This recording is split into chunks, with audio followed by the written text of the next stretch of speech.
દહેગામ પવિત્ર રમજાન ઈદનો તહેવાર આનંદ ઉલ્લાસભેર મનાવાયો. મુસ્લિમ બિરાદરોએ હિન્દુ મિત્રોને ઈદ મુબારક પાઠવ્યા.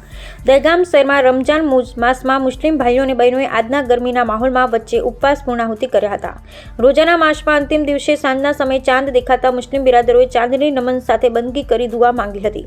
બીજા દિવસે ઉગમણા દરવાજા સામે આવેલ જુમા મસ્જિદમાં ફજરમાં બંદગી દુઆ કરી. તમામ મુસ્લિમ બિરાદરો દહેગામ પોલીસ સ્ટેશન ખાતે આવેલા દરગાહના પટાંગણમાં દહેગામના મુસ્લિમ બિરાદરોએ જુમા મસ્જિદ પેશ ઇમામ સૈયદ અફસર બાપુ, નાયબ પેશ ઇમામ સૈયદ અયાન બાપુને ફજરની નમાઝ પઠાવી બંદગીની પાઠ પઠાવ્યા બાદ તમામ મુસ્લિમ બિરાદરોએ પેશ ઇમામ સૈયદ અયાન બાપુને ગલે લાગી ઈદ મુબારક પાઠવ્યા હતા. તેમજ મુસ્લિમ બિરાદરોએ પોતાના હિન્દુ મિત્રોને ફોન કરી ઈદ મુબારક પાઠવી. કોમી એકતા, ભાઈચારો પ્રતિક ઠેર ઠેર જોવા મળેલ. આ સાથે દહેગામમાં ખુશીના માહોલ વચ્ચે રમજાન ઈદનો તહેવાર આનંદ ઉલ્લાસભેર ઉજવવામાં આવ્યો હતો. દહેગામ હોમગાર્ડ યુનિટના મુસ્લિમ હોમગાર્ડ જવાનોને ઈદ મુબારક પાઠવ્યા હતા. તેવા જવાનોને ખીર પૂરી ખવડાવી સન્માન કરવામાં આવ્યું. દહેગામમાં ઈદનો તહેવાર આનંદ ઉલ્લાસભેર અને શાંતિના માહોલમાં મનાવવામાં આવ્યો હતો.